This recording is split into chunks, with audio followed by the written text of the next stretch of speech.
Assalamualaikum warahmatullahi wabarakatuh. Selamat pagi.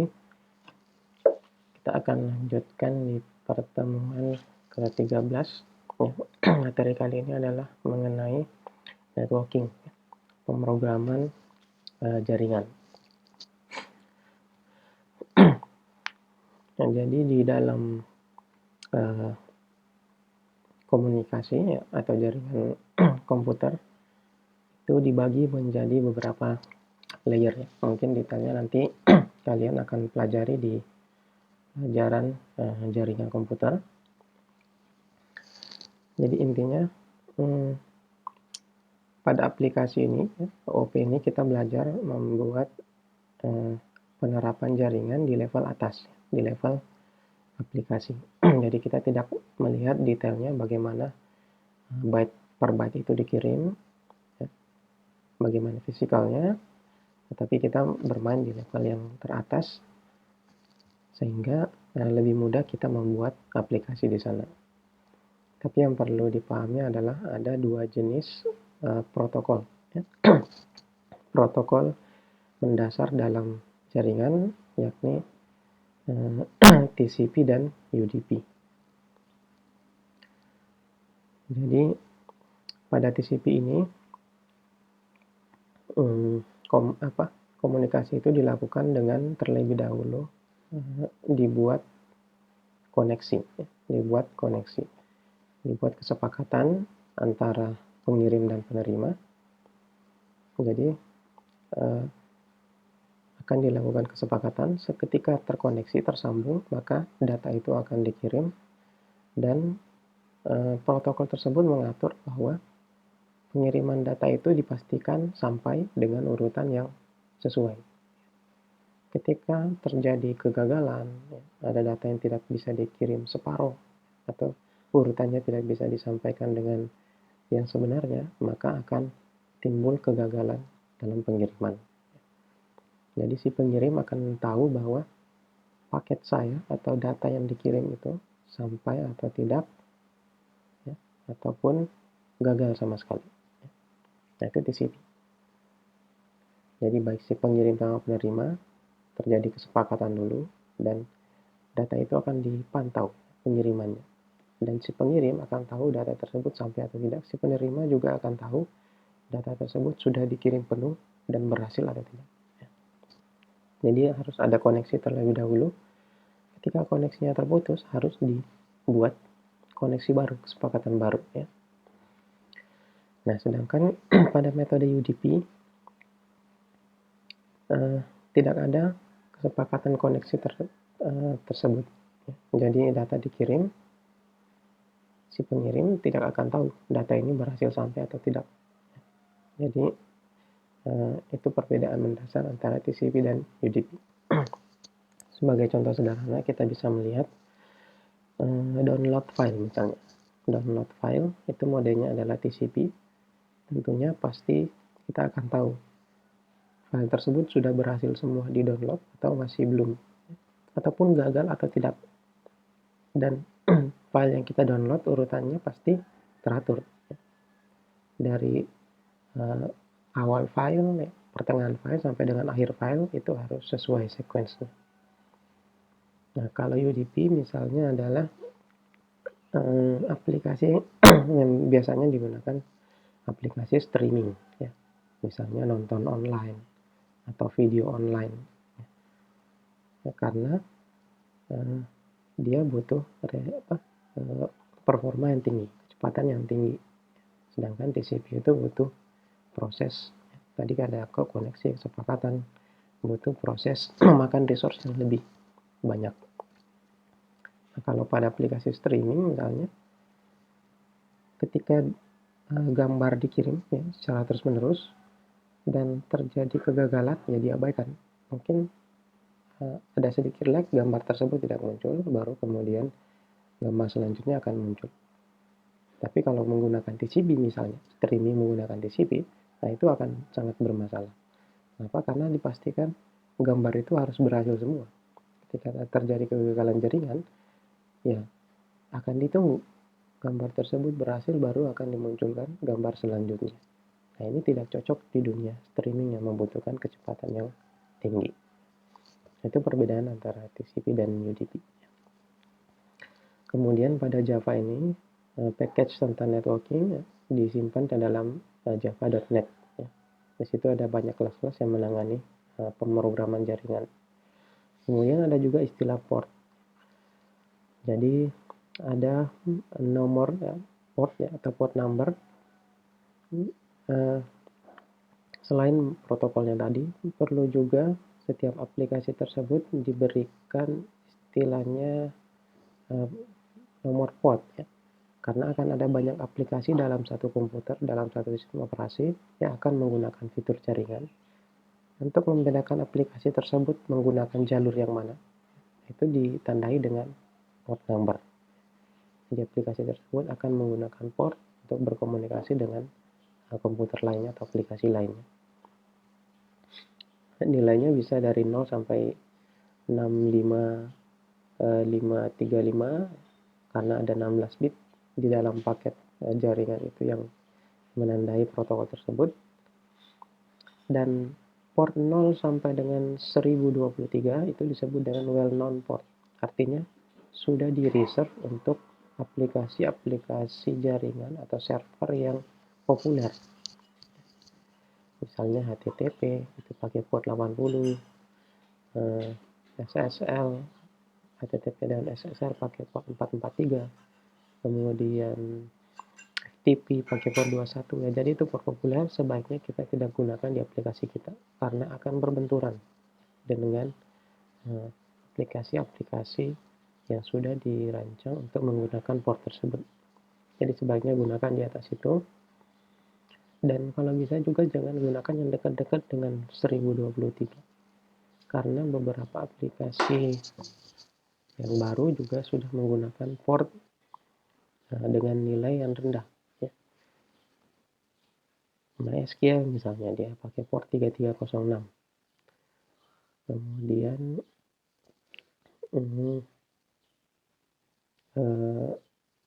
Postgre misalnya dia pakai port 5432 nggak salah. Jadi sebaiknya gunakan port yang tinggi selama tidak melebihi 65535 ya. Kemudian ada juga istilah soket. Jadi soket ini adalah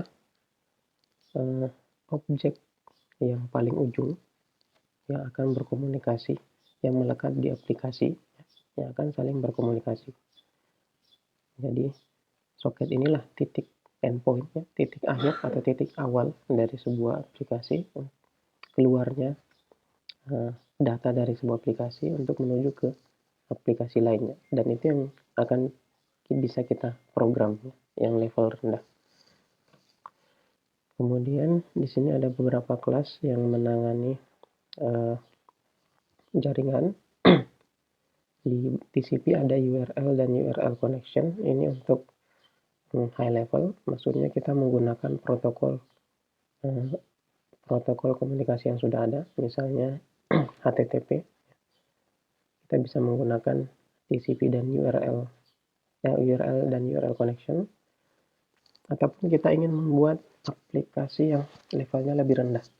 Artinya protokol komunikasinya, kalau HTTP kan dia sudah define, ada get, post. Kita ingin membuat kode-kode seperti itu sendiri dengan aplikasi yang custom. Kita bisa menggunakan soket dan server soket. Kemudian untuk UDP juga difasilitasi. Di sini ada kelas datagram paket, datagram soket, dan multicast soket. Oke, kemudian mekanisme yang digunakan pada pemrograman jaringan adalah client server. Ya. Oke, client di mana client server sebagai penyedia layanan dan klien sebagai pengguna layanannya. Jadi server akan memulai, kemudian memulai pada port tertentu. Jadi aplikasi server akan memulai pada port tertentu, kemudian klien akan terkoneksi ya. Apabila modenya TCP akan terkoneksi ke port dan alamat server tersebut. Sehingga di sini server lebih bersifat pasif.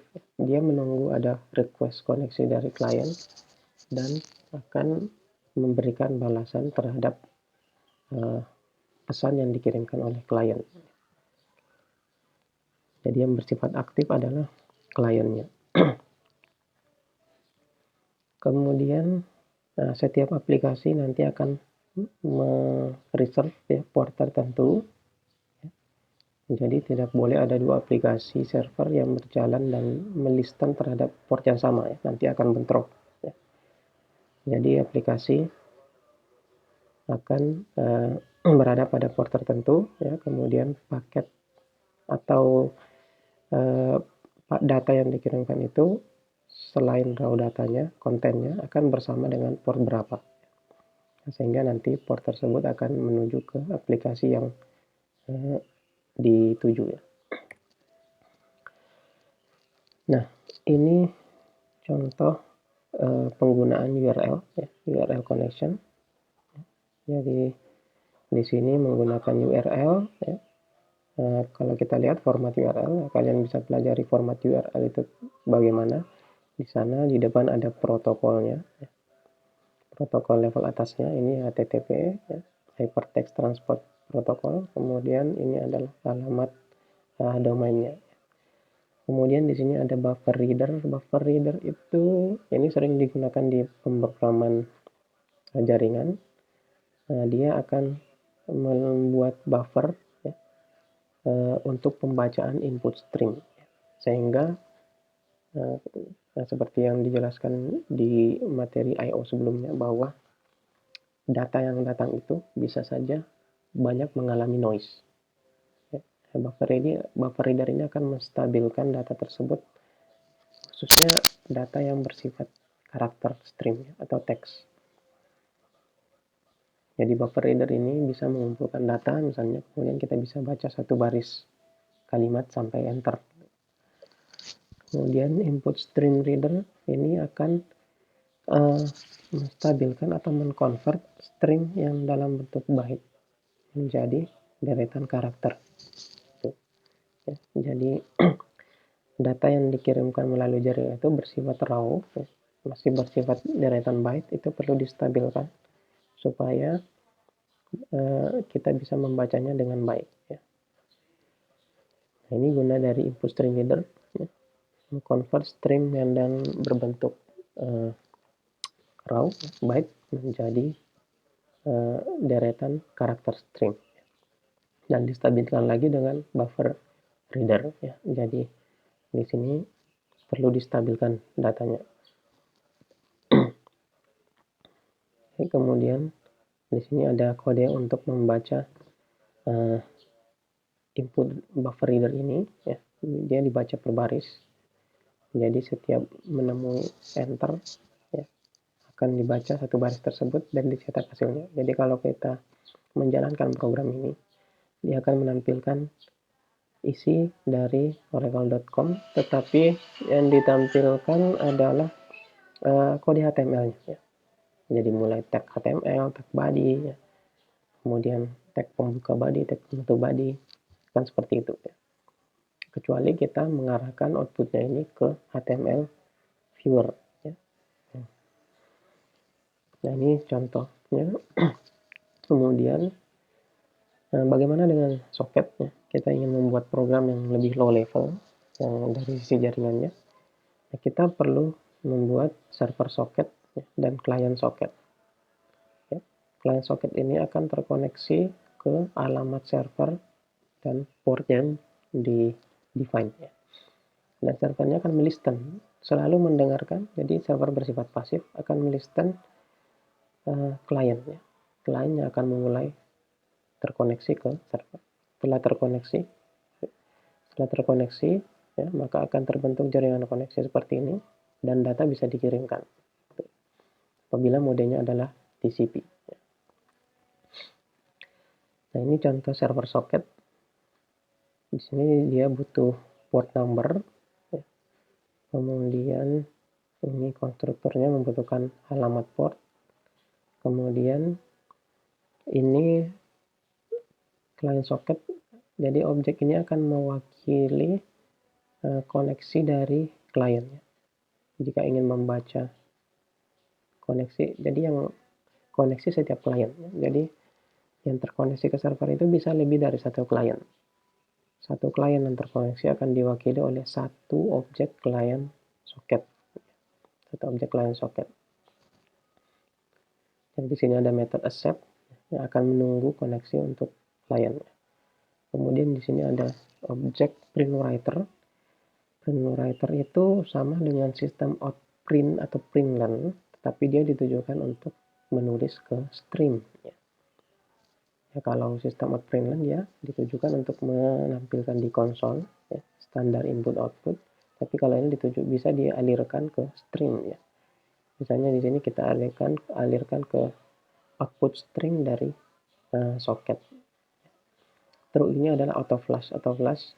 Jadi ketika kita menulis sesuatu di jaringan, itu perlu di flash supaya kumpulan data tersebut dikirim dalam satu batch. Ya. Dengan true di sini maka di auto flash. Ya. Kemudian buffer reader input ini untuk membaca input dari socket. Ya. Jadi di sini objek output ini kita gunakan untuk mengirimkan data ke socket. Dan objek input in ini kita gunakan untuk membaca dari socket. Ya. Ini servernya. Ya. Setelah itu kita perlu membuat client socket. Ya. Kita perlu membuat client yang terkoneksi ke server. Ini adalah parameternya hostname. Kita butuh hostname dan port. Ya. Oke, jadi hostname ini adalah alamat ya, atau IP dari servernya. Port number harus sama dengan port yang dibuat oleh servernya. Kemudian ini sama, print writer ini untuk menulis atau mengirimkan data ke socket dalam bentuk string. Ya. In ini untuk membaca dari socket, ya, membaca data yang masuk atau dari komputer lain ke socket ini. Kemudian di sini ada input reader, ini untuk membaca input dari keyboard ya. Nanti mungkin programnya kita membutuhkan input dari user melalui keyboard. Oke, seperti ini dan coba kita tes server socket dan client socket ini. Di sini saya buat project baru, kemudian buat lagi dua kelas baru yang berisi method main. Yang pertama adalah latihan server. Ini method mainnya, ini sama persis dengan kode yang ada di slide sebelumnya. Coba kita lihat di sini port numbernya, ya. Kode di sebelumnya itu ini menerima dari argumen ya, dari ketika kita menjalankan command line, ini argumen pertama ya. Jadi ini kita langsung hardcode aja, kita ganti misalnya pakai port 4444 ya. Jadi port ini biasanya digunakan ketika melakukan socket programming, dan kebetulan port ini juga tidak ada aplikasi lain yang mereserve di komputer ini. Kemudian nah ini mungkin kalian baru menemukan kode yang seperti ini, try tetapi dalam kurung ini di dalamnya ada statement. Nah, ini try with resources namanya ya. Jadi untuk objek-objek yang perlu di close, jadi kita sudah pelajari di I/O, Java I/O, di sana banyak objek yang ketika selesai digunakan itu sebaiknya di close ya. Karena kalau tidak di close dia resource-nya akan tertahan. Nah itu bisa disimpan deklarasinya di dalam try. Ini pendekatan baru yang baru ada di JDK 7 ya.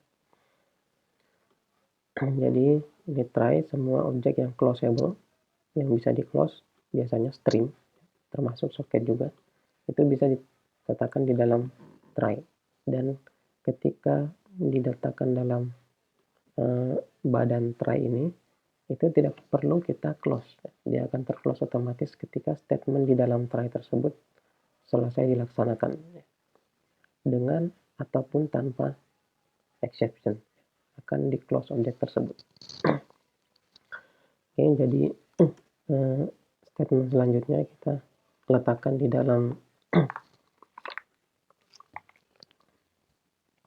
dalam body try catch ini. Karena ini adalah server, dia melisten dalam port number, dan di sini ada accept. Ini sebenarnya menunggu klien terkoneksi. Ini kodenya akan tertahan di sini.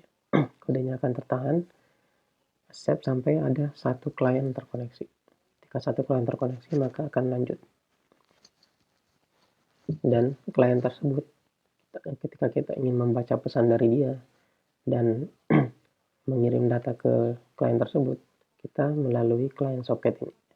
Di sini sudah dibuatkan output stream untuk karakter dan input stream dalam bentuk karakter. Jadi kita sudah bisa mengirim dan membaca pesan dari klien tersebut. Pertama kita baca dulu server receive, misalnya server menerima pesan. Ini berarti input streamnya. Menerima pesan in.read line. Kita membaca pesan dari klien dan kita baca dalam satu baris. Jadi kalau klien mengirimkan deretan karakter belum menemui enter atau belum satu baris, itu tidak akan ditampilkan, akan ditunggu sampai cukup satu baris. Ya. Ini gunanya dari buffer reader. Kalau tanpa buffer reader, maka itu tadi tidak akan stabil pembacanya, ya, karena kita akan membaca per karakter, ya, harus kita cek yang mana ujungnya. Setelah server menerima pesan, server ini membalas ke klien. Jadi server itu bisa membalas ke klien dengan syarat klien yang harus memulai koneksi. Gitu. Server cuman menerima kemudian membalas. Gitu. Membalasnya melalui output. Sini kita print none. Nah, jangan lupa gunakan print none karena nanti di klien kita juga akan membaca satu baris. Ya. Kalau tanpa len, ya, tanpa enter, itu tidak akan selesai pembacaan input read line-nya ini. Kita balas pesan diterima. Oke. Jadi sederhana ini untuk server, untuk uji coba. Selanjutnya kita perlu membuat kode untuk klien. Nah, klien ini masih sama seperti di slide. Hostname, kita perlu hostname di mana server tersebut berjalan. Bisa menggunakan hostname, domain name, ataupun IP address. Nah, kebetulan kita akan menjalankan server dan klien di komputer yang sama. Jadi kita menggunakan local host. Ya. Port number-nya samakan dengan server yang dituju tadi. Tadi di servernya kita gunakan 444. Di sini juga kita gunakan 4444. Nah, ini membuat socket klien, ya, namanya echo socket. Kemudian sama ini print writer untuk mengirimkan data ke server dalam bentuk karakter stream. Kemudian input ini akan menerima data balasan dari server. Kemudian di sini ada standar input output untuk minta input dari keyboard yang nanti juga kita akan coba. Klien ketika terkoneksi ini, ketika ini dieksekusi, ini akan terkoneksi, ya. Akan padanannya adalah yang ini. Yang ini. Jadi akan lolos dari sini dan server akan menunggu pesan dari kliennya. Jadi di sini klien pertama kita mengirim datanya, ya. Jadi jangan sampai terbalik, bisa di lock nanti kalau server menunggu pesan dari klien dan klien juga menunggu pesan dari server, ya. Jadi jangan sampai seperti itu. Di sini server sudah menunggu tentunya klien harus mengirim ya. Jadi ini out println misalnya halo, pesan dikirim, baru kemudian klien menunggu balasan dari server. Jadi misalnya klien receive, jadi input stream dari server reply ya. Klien mengirim pesan halo, kemudian klien menunggu balasan dari server. Oke, ini komunikasi sederhana dalam komputer yang sama. Dua-duanya harus kita run. Pertama kita harus run server dulu.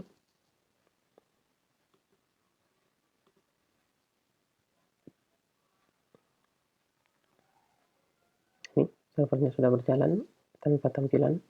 Dia masih menunggu klien terkoneksi. Setelah itu kita jalankan yang klien.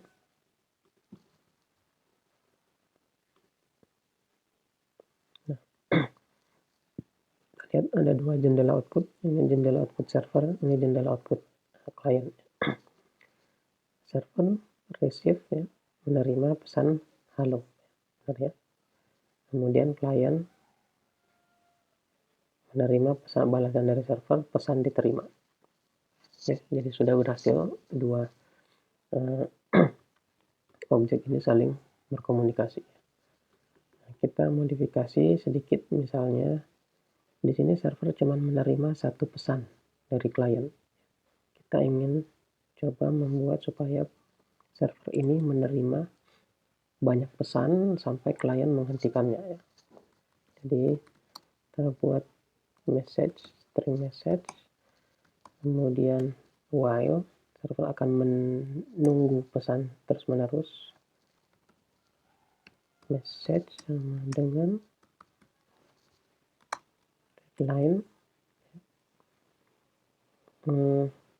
server akan menunggu sampai klien misalnya mengetikkan kata exit. Kalau kliennya mengetikkan kata exit, maka programnya kita hentikan.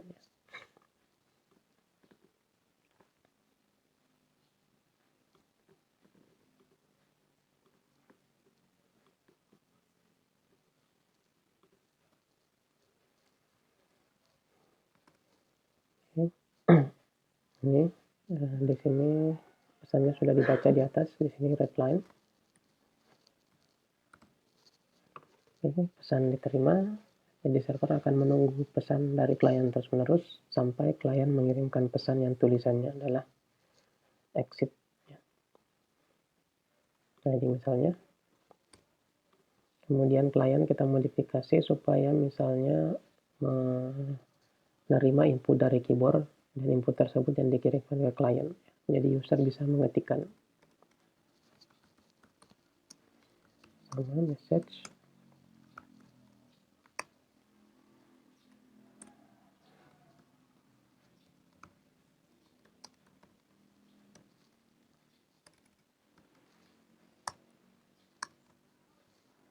sama dengan 0. Jadi selama klien terus-menerus mengetikkan string ya.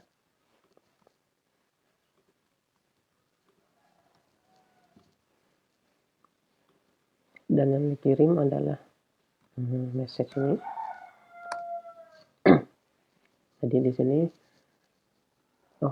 ini bukan init tapi standar input. Nah, stdin ini akan membaca atau menunggu input dari keyboard dalam satu baris kalimat. Setelah satu baris maka akan dikirim ya. Kirim ke server dan klien tetap menunggu balasan dari server. Kalau kita lihat balasannya di sini cuma pesan diterima ya. Oke. Dan yang masih kurang di sini kalau exit servernya sudah berhasil keluar kalau ada pesan exit. Tapi kliennya di sini masih menunggu input dari keyboard ya. Jadi kalau ada pesan exit ya, jika ms okay. Jadi setelah dikirim pesan exitnya ke server, di sini dicek juga Jika pesannya exit, maka kita selesaikan loopingnya.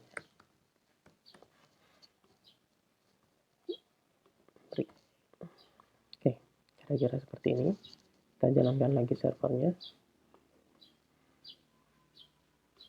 Ini server sudah menunggu pesan, menunggu koneksi dulu.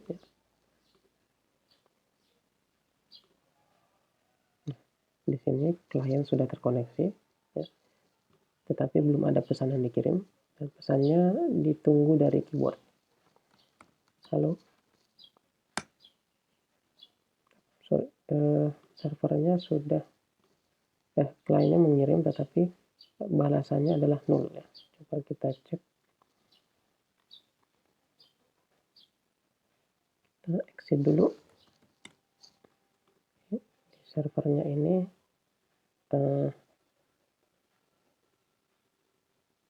belum membalas pesan dengan baik.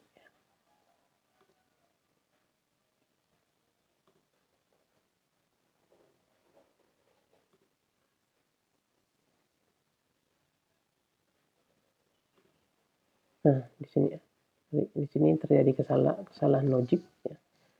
Jadi apabila exit, maka masuk ke sini while ya. Seharusnya not ya. Di sini not. Apabila bukan exit, maka proses pesan tersebut balas ke klien. Tapi kalau tulisannya adalah exit, maka tidak masuk ke while ya. Jadi kita kurang tanda not di sini. Kita tambahkan. Kita coba lagi. Kemudian klien juga di run. Oke, ini jendela outputnya. Masih kosong, kemudian kita kirimkan ke server halo. Nah, server sudah membalas pesan diterima ya. Server sudah menerima halo. Kemudian kita ketik lagi.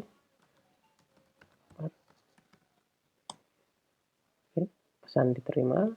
Server sudah menerima pesan. Apa kabar ya.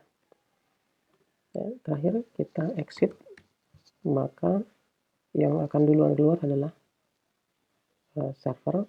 Setelah itu selanjutnya klien juga langsung akan keluar. Exit dua-duanya akan keluar ya. Oke, selesai, server juga mengakhiri. Jadi itu kira-kira basic dari networking. Silakan kalian mencoba juga.